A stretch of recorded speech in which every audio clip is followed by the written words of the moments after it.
Город Якутск имеет богатую историческую летопись и по праву относится к категории старинных городов России. Он старше Санкт-Петербурга на 71 год, Иркутска на 29 лет, а Новосибирска и Владивостока более чем на 200 лет. Чем же сегодня примечателен Якутск? И какое культурно-историческое наследие чудом дошло до наших дней? О прошлом и настоящем города на вечной мерзлоте смотрите в документальном проекте «Хранители времени».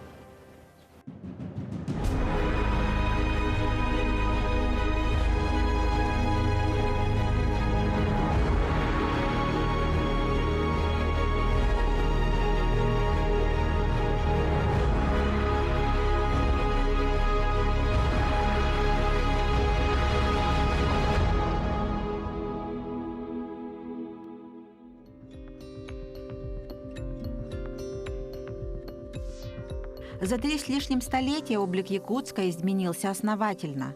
Некогда деревянный город стал современным мегаполисом, потеряв свое первозданное очарование и самобытность. А ведь было время, когда еще можно было спасти деревянное зодчество Якутии. Если совершить небольшой экскурс в историю сохранения памятников культуры России за Уралом, то во второй половине XX века были распространены музеи под открытым небом. Дело в том, что в 70-е годы в мировой музеологии существовал принцип создания скансенов, то есть музеев под открытым небом, куда перевозятся всевозможные очень интересные здания, которые не могут быть сохранены на местах их первоначального пребывания. В 1970 году из заполярного города Зашиверска в Новосибирск был вывезен уникальный храм конца XVII века. После реставрационных работ он стал украшением музея под открытым небом научного центра в Академгородке.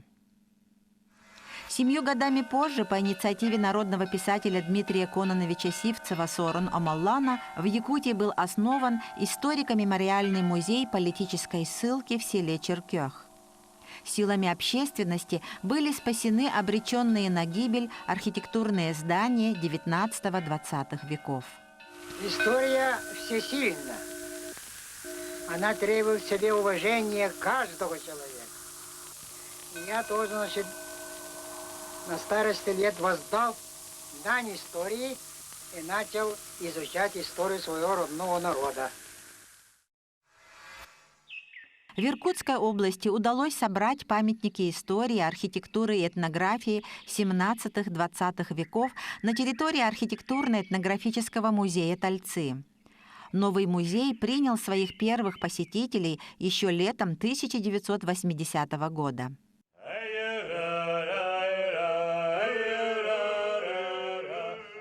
Кроме музеев под открытым небом, в прошлом столетии в России появилась другая форма сохранения памятников культуры.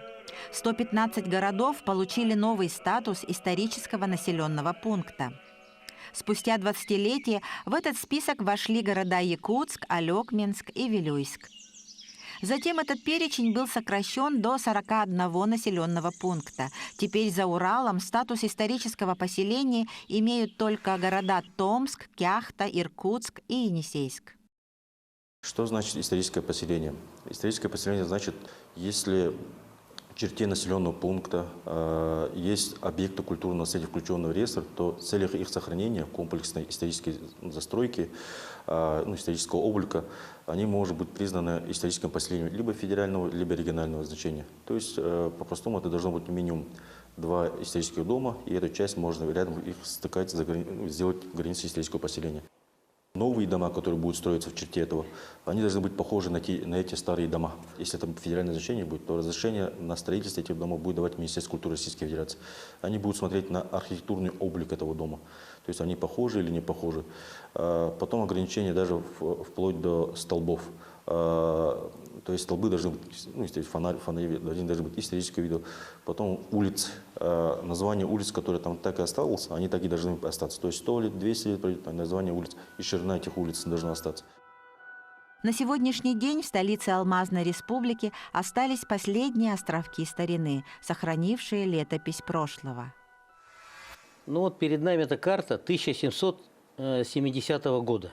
Город Якутск, в принципе, он был не такой большой. Вот наша крепость города Якутска. И это все уже посады. Посады, вот наш, то, что мы говорим, это вот за логом. Вот он лог, и за логом, вот посад за логом. И вот остальные посады были, да. И, скажем, дальше ограничился это уже территория музея Ярославского. Да, вот все. И на этом Якутск и заканчивался. Даже вот есть полный список, кто проживал, и двор кому принадлежал. Да? По этому списку у нас в Якутске было 374 двора. Да? Ну, наверное, если, скажем, взять там 2-3 человека там в каждом дворе, а может и больше там, да, то получается, скажем, ну, около 1000, ну, чуть больше 1000 человек проживало. Карта 1916 года, то тут уже видим, город стал расти, да, вот он уже, вот это уже парк наш, вот к парку стал уже приближаться, ближе к парку, вот уже вырисовывается улица Дзержинского, да, вот она, Дзержинского, уже принимает черты современного города. И вот из этого всего, скажем так вот, сохранился только вот этот кусочек. Вот о том, о чем мы говорим, что пытаемся сохранить, это вот Заложный посад, квартал 55А. Сколько там домов? Ну, здесь есть как бы 37 домов, которые могут стать объектами культурного наследия. Почему залог, да, все говорят, что же залог? Это лог, это овраг, который весной заполнялся водой, да, там раньше была старица, которая потом стала как бы оврагом превратилась, таким логом, и за этим логом-то и был посад. Это еще воевода Бибиков издал указ, чтобы там вот на этом районе жили боярские дети, да, в основном-то вот казаки и промышленники там такой. Это был, в общем-то, такой спальный район, привилегированный такой район. И вот это как бы передавалось и из поколения в поколение. И в первые годы советской власти, когда уже современная советская элита, да, выросла, конечно же, они стали селиться в этих домах, потому что это были добротные дома. Потому что там жила как бы дореволюционная, там тоже такие элита была там, да, вот. И, соответственно, конечно же, все, в общем-то, все руководство, скажем так, нашей республики, они все проживали там. Как раз в Залоге-то и была Якутская городовая станция. Вот все пути шли отсюда. Значит, это был Иркутско-Якутский почтовый тракт, с Иркутска дорога шла, и она заканчивалась именно в Залоге. И отсюда же дорога шла уже на Охотск. Да, на Охотск, и это в Русскую Америку. В свое время Якутск был форпостом, понимаешь, вот в прямом смысле этого слова, освоение Дальнего Востока, и не только Дальнего Востока, еще и Русской Америки. Понимаешь, именно отсюда шли все эти экспедиции. И где Берингов пролив открывали, именно тоже отсюда начинались эти все экспедиции. Да? Поэтому это важно для российской истории, вот, город Якутск, его история. Поэтому, конечно, вот, надо сделать все, чтобы сохранить. Деревянный Якутск. Все больше каменных зданий воздвигается в городе. Новостройки продолжают оттеснять исторические постройки Якутска. Деревянный облик северного города доживает свой век. Фотографируйте, пока есть возможность. Вот эти ставни. Во! То, что осталось, это уже советские рамы. А вот эти-то старые на шкантах.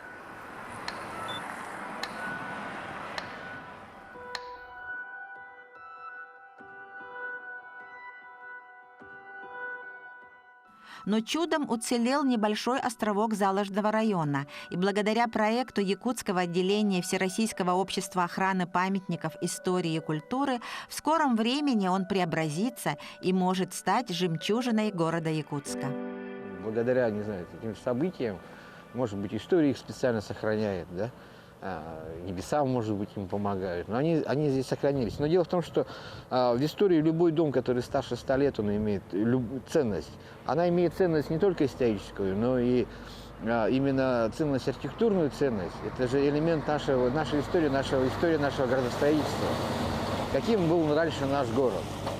У нас есть данные, по которым мы можем сказать, что в основном большинство домов у нас в Якутске подобного типа строили именно якутские плотники. Это вот и на слуху вот все знают, наверное, горожане, кто увлекается историей. Вот, Романов. То есть Романовка у нас есть, вот музей политической ссылки. Это был один из самых таких крупных, руководителей крупных артелей строительных.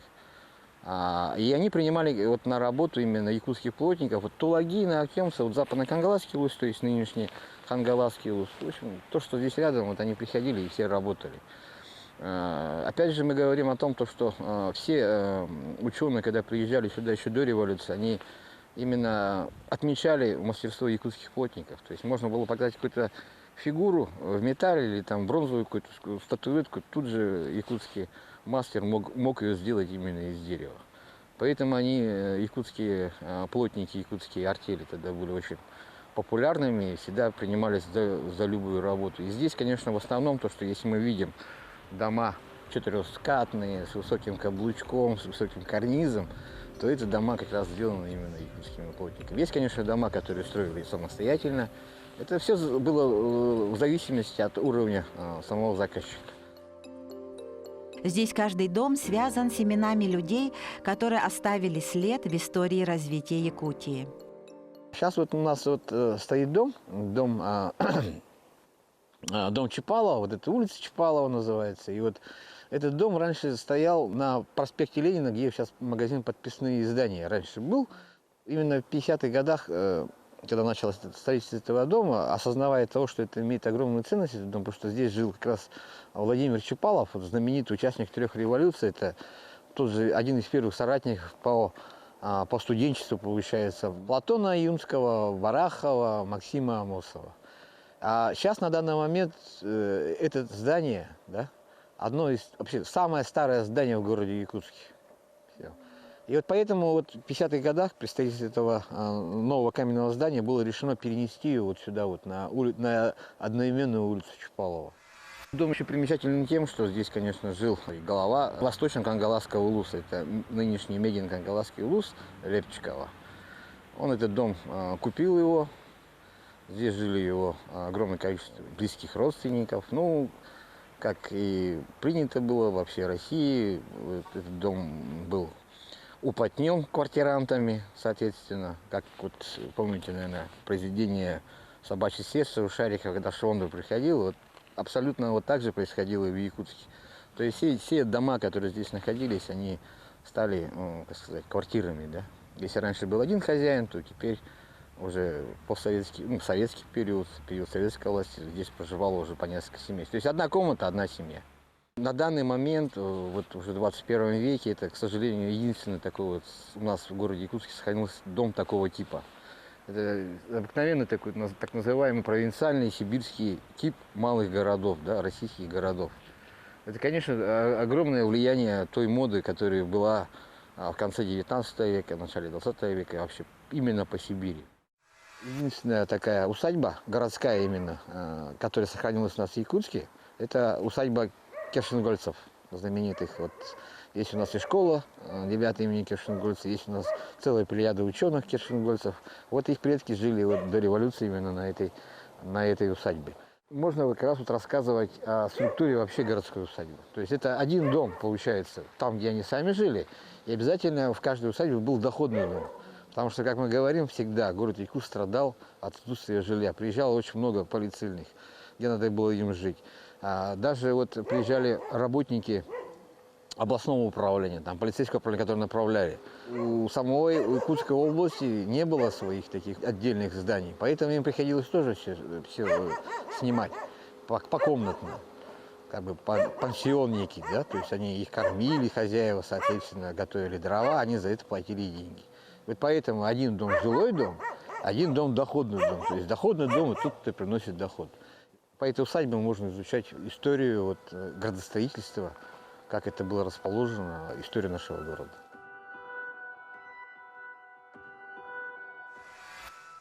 Как бы официально у нас по документам идет дом, в котором жила председатель Верховного Совета Софья Петровна Сидорова. В конце 60-х, уже в начале 70-х годах, этот дом был отдан художественному училищу. И вот эти плеяды вот этих художников, которые знаменитых графиков, да, вот, которые сейчас являются лучшими представителями нашей живописи, графики, вообще нашего этого изобразительного искусства, они учились в этом здании. А до революции это относился, дом принадлежал известному купцу Платонову. Это был булунский купец, он как раз занимался скупкой мамонтового бивня и вывоз ее за территорию нашей Якутской области. И вот эта вот целая улица, это была, все его дома были.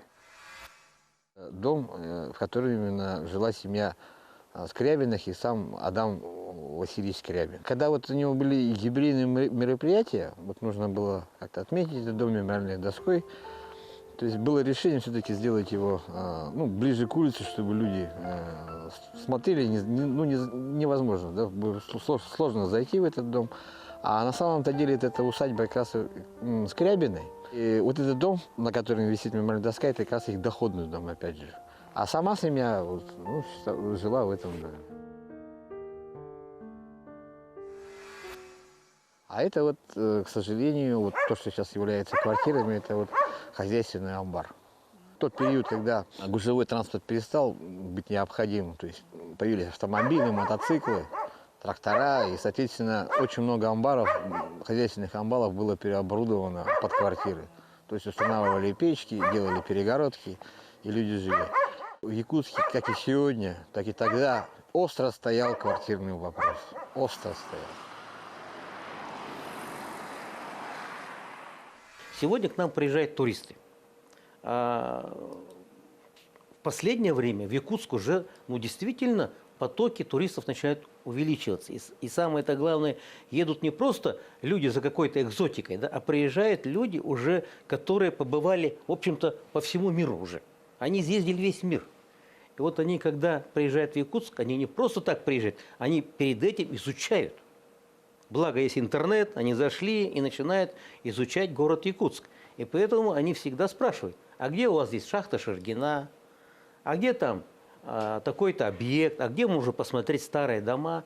И когда вот наши ребята их встречают и водят их, скажем, по старому городу, это вот центральная часть, они, в принципе, там долго не задерживаются. Потому что там все в общем-то, объект это новодел.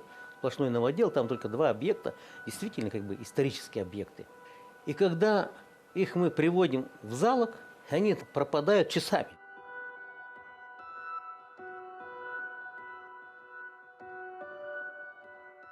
Общественная организация, да, этого, конечно, не потянет. И даже отдельные люди не смогут это все сделать как надо. Тут действительно должно быть в рамках государственно-частного партнерства или как бы муниципально-частного партнерства сделано, потому что действительно это жемчужина, которую мы должны сохранить. Поэтому без государственной программы, скажем, да, это не сделать.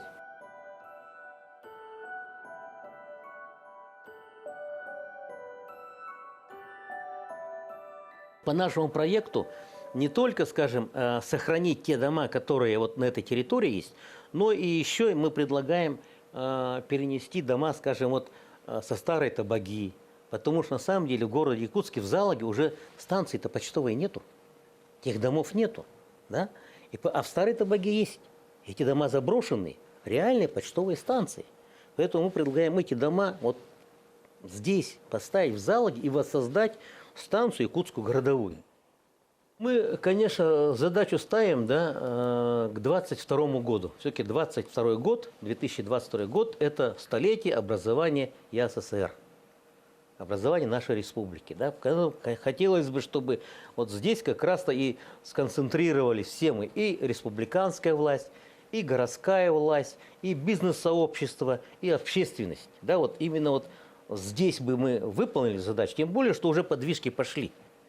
Сейчас город идет навстречу, он поддерживает наши предложения все. Есть уже предпринимательское сообщество, которое уже готово вкладываться и в эти объекты, да, сохраняя их. И поэтому вот я думаю, что сейчас вот как бы такой очень положительный фон, когда можно в этом направлении и нужно работать.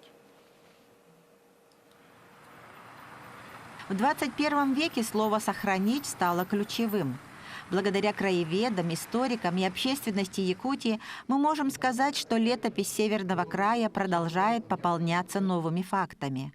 Об этом широко обсуждалось на 2-й научно-практической конференции краеведов республики. Сейчас многие политики, многие говорят о том, что нам необходима идеология в масштабе России, в масштабе республики, страны, да и моей родной деревни идеология. И в этом смысле краеведы являются, по большому счету, правда идеологами. Вы являетесь людьми знаковыми. С каждым из вас читаются, слушают. Наступает, считаю, новое понимание, более глубокое, более востребованное понимание деятельности, энтузиазма краеведов. Неравнодушных к своей истории людей в нашей республике достаточно много. С чем связан такой огромный интерес населения к летописи прошлого? Вероятно, это некое сопротивление этой глобализации и желание в глобальном мире. Это неплохо, глобальный мир – это неплохо, но желание в глобальном мире сохранить, сберечь свою идентичность, просто чтобы помнить, кто мы, откуда и куда мы идем. В ближайшие годы в Якутске предстоит осуществить масштабный проект возрождения Заложного микрорайона. И тогда можно будет сказать, что летопись старинного города обретет статус исторического наследия для будущих поколений. Я считаю, что очень важно обеспечить существующее наследие документацией, потому что как здесь, так и во всей стране все самые большие проблемы начинаются там, где не определен либо статус, либо не определена документация охраны. Важно рассмотреть включение в реестр исторических поселений тех населенных пунктов или их частей, которые этого действительно заслуживают. Вилюйск, на мой взгляд, это правильная история.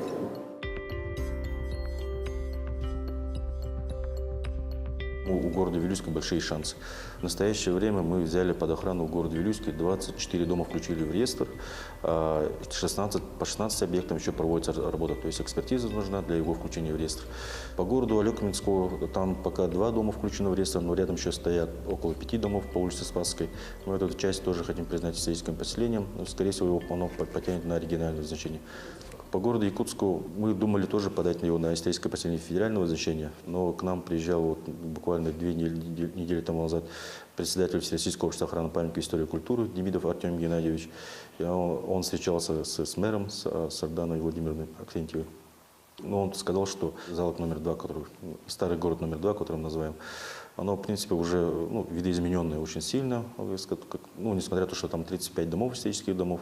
Он сказал, что если хотите это комплексно развивать, вот историческое поселение станет, вам будет сложно развивать эту территорию. То есть, грубо говоря, инфраструктуру провести, принести новые исторические дома. То есть, с этим очень сложно будет, и бизнесу тоже привлекать очень сложно будет.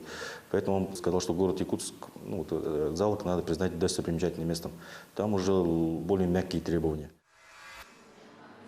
По итогам конференции краеведам республики многое предстоит переосмыслить и довести начатые идеи до победного конца.